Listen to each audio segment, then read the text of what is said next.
안녕하세요. 오늘은 날씨대 이론에 대해서 이야기를 나누도록 하겠습니다. 날씨대 이론이라면 네 가지가 있는데요. 첫 번째로는 젊은 지구론, 두 번째로는 오랜 지구론, 세 번째로는 간격 이론, 네 번째로는 문학적 장치 이론이 있습니다. 먼저 젊은 지구론에 대해서 이야기를 짧게 나누도록 하겠습니다. 젊은 지구론을 주장하는 젊은 지구론이 무엇이냐면요. 지구의 나이는 젊다라는 겁니다.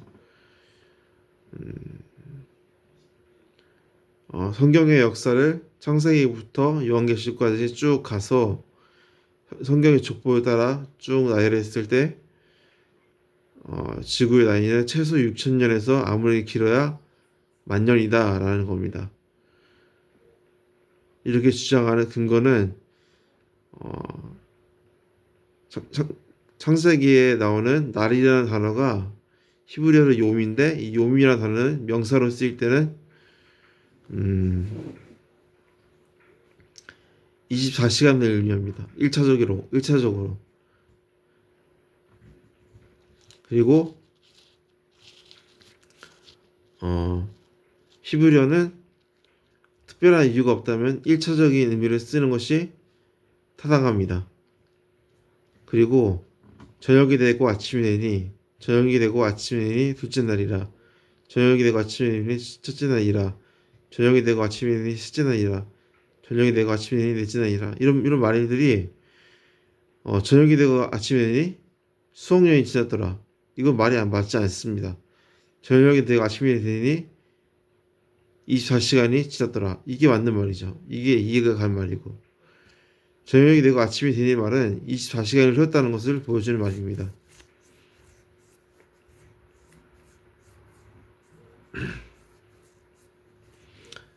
그리고 창세기 1장 12절에 보면은 채소와 과일 나무와 하나님께서 풀을 심어 놓았습니다. 그리고 넷째 날에 태양을 하나님께서 창조하셨습니다. 만약에 날이 수억 년이면은 셋째 날에 이 채소와 과일 나무와 풀을 창조하고 수억 년이 지나고 나서 태양을 창조하면은 이 채소들이 다 시들어 죽죠. 하루이기에 가능한 겁니다. 예.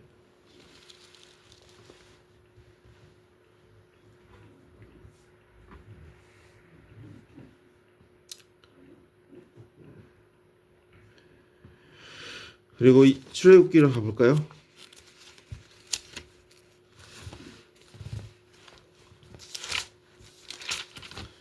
출애굽기 20장 11절에 가면 이렇게 기록되어 있습니다. 이는 엿새 동안에 나 여호와가 하늘과 땅과 바다와 그 가운데 모든 것을 만들고 일곱째 날에 쉬었습니다. 그러므로 나 여호와가 안식일을 복되게 하여 그날을 거룩하게 하였느니라. 여호와께서 일곱째 날에 쉬었고 그날을 거룩하게 하여 안식일로 지켰다라고 하였습니다. 안식일을 복되게 하여 그날을 거룩하게 하였다라고 하였습니다. 하나님께서 일곱째 날을 복되게 하셨다, 그날을 거룩하게 하셨다라고 했습니다. 그래서 우리는 이 날을 안식일로 지킵니다. 일곱째 날을 하나님께서 쉬셨으니까 첫째 날부터 여섯째 날도 24시간이겠죠. 예, 이건 확실한 겁니다.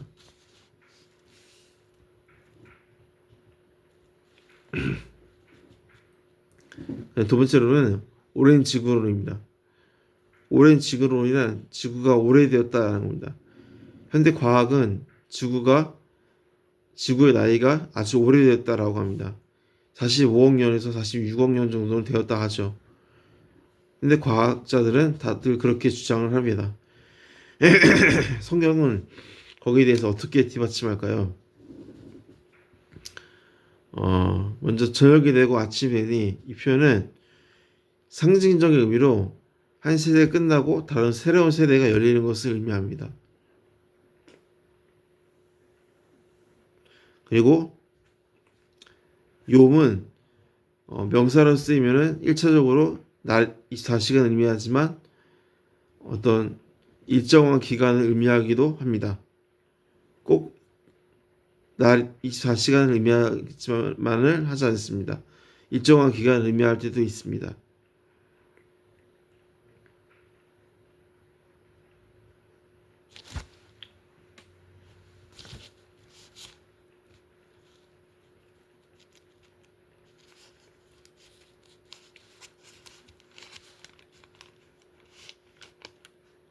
그리고 히브리서 4장은 우리가 안식일의 시대에 살고 있다라고 얘기하고 있습니다.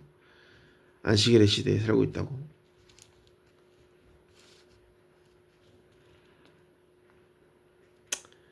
그리고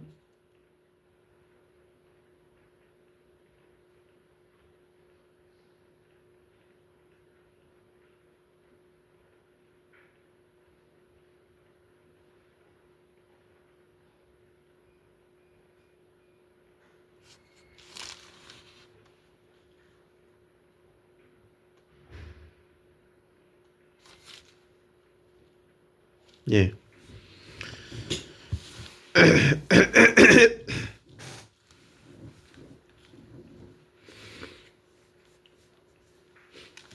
이 해석의 가장 강력한 근거는 오늘날 과학이 오랜 지구론을 주장하고 있다는 겁니다. 오늘날 과학적 주장이 탄탄하고 강력하다는 것이 그런 근거가 됩니다. 세 번째 주장은 간격이론입니다. 간격이론. 창세기 1장 1절이 태초에 하나님이 천지를 창조하시니라가 아니라 태초에 하나님이 천지를 하셨었다입니다. 과거 어느 순간에 하나님께서 이 지구를 창조하셨습니다. 이 지구는 지구 우리가 살고 있는 이 지구가 아니라 또 다른 세계입니다. 또 다른 세계를 과거 어느 순간에 하나님께서 창조하셨습니다. 근데 천사가 타락해서 하나님께서 그 천사를 심판하셨는데 그 심판의 영향이 지구에까지 영향을 미쳐가지고 그 지구가 혼돈하고 공허하여 흑암이 깊음이 있고라는 상태가 되었습니다.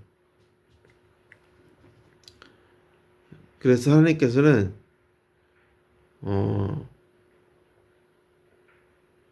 지구를 다시 재창조하기로 결정하십니다.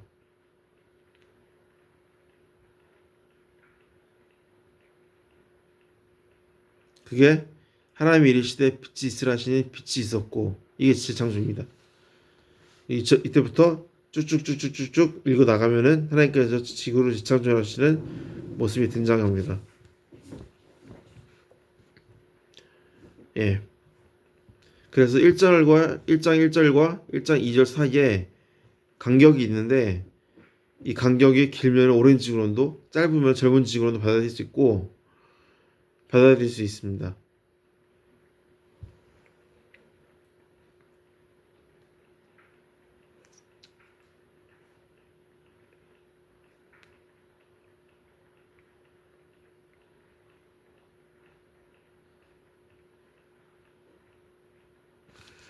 그리고 이 간격이론의 또 하나의 특징은 창세기 3장에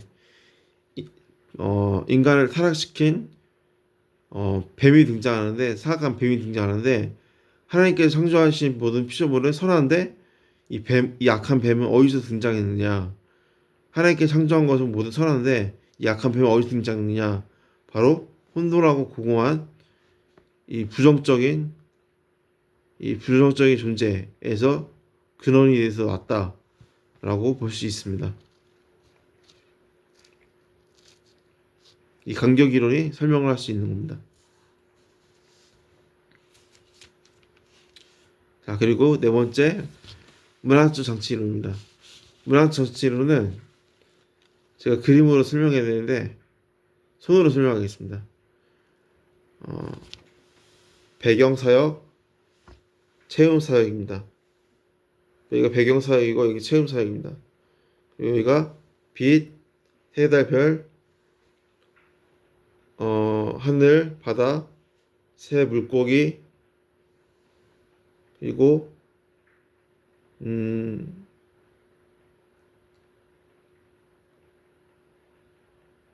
땅, 식물, 그리고 짐승, 인간입니다.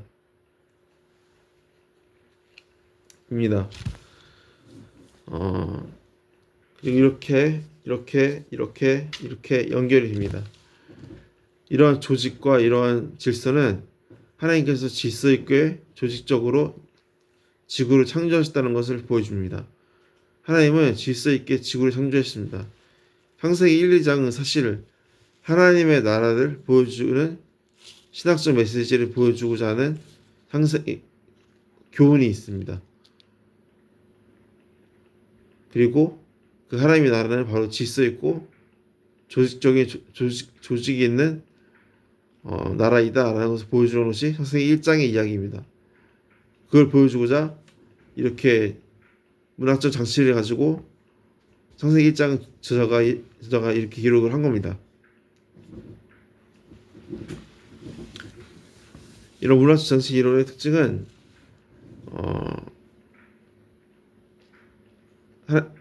하나님께서 지구를 몇 일 동안 만에 창조했냐라고 그 이론하고 몇 일 동안 창조했냐는 그 이론하고 싸울 필요가 없다는 겁니다.